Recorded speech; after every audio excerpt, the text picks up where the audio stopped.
Typically, I try and ride once during the week too, but typically I'll ride every Saturday morning. I typically ride with a friend of mine.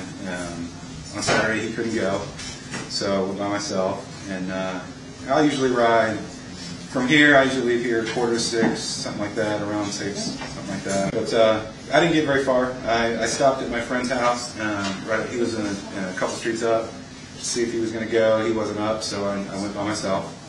And got down to, just crossed over Joan. And that's where North Lagoon doesn't have any more sidewalks. You know, the bike lanes and the sidewalks. Yeah, it's just road and grass. Right. And I always am uncomfortable when I get to that portion of North Lagoon. You're very comfortable riding down North Lagoon. There's a nice separation from traffic. And even though it's a 35, people always typically going faster than that. But you feel like you've got enough separation when you're in the bike lanes. And I've never had any issues. They get close to me.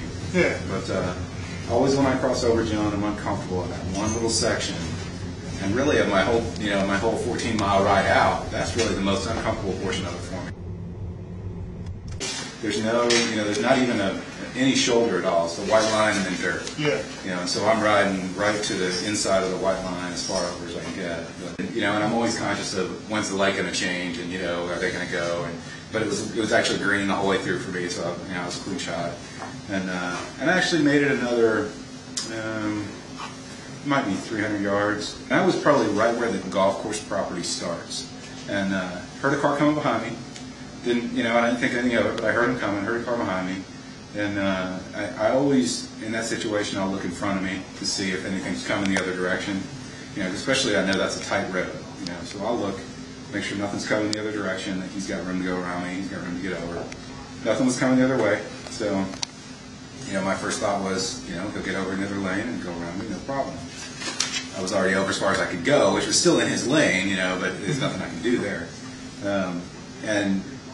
The next thing I know, I'm tumbling through the air, basically. I feel like I was running down the whole length of the side of his car.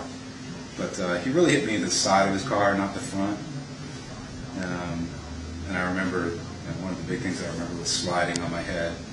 And my bike helmet's got a big flat spot where I remember sliding and hearing it slide against the asphalt. And as I'm on the ground and I look over, and when I first looked over, I didn't know what that white thing was next to me on the ground. There was something white next to me on the ground. Yeah. And I looked over at the direction the car was going, and I saw him stop at the intersection. But he was sitting at that stop sign, and he sat there for maybe a few seconds, almost like he was contemplating what to do. And then I saw him turn left, and he'd slowly turn left.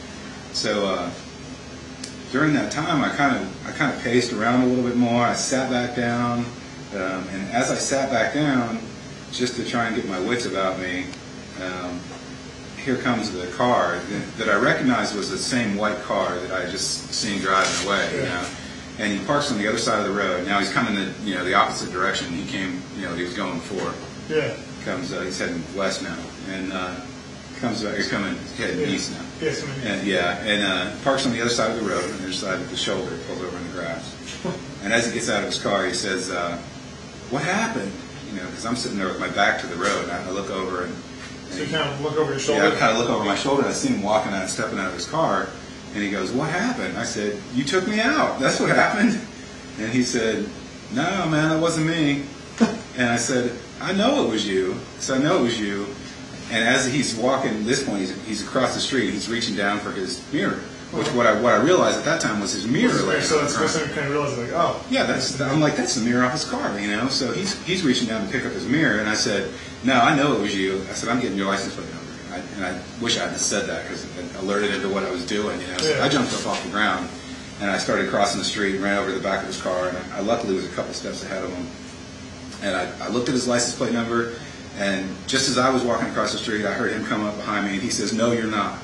And I looked at it real quick, and I took a quick snapshot of it. Luckily, my brain took a snapshot quick enough of what it was, and he said, "No, you're not." And as he got over to the car, he grabbed the bottom of the license plate and bent it up. It was only fastened by the top two screws. Yeah, so he just bent the top of it up. And he said, "No, you're not." And then he jumped in his car and he took off. It's actually broken in about 4 spots. Yeah, it's cracked all the Yeah, way it's through. cracked here, and there is actually like 4 spots here, and there's a couple down here where it's broken completely through. So, you know, thank God, right there, that's a huge commercial for safety gear, because I would have been in bad shape had I not had that helmet on.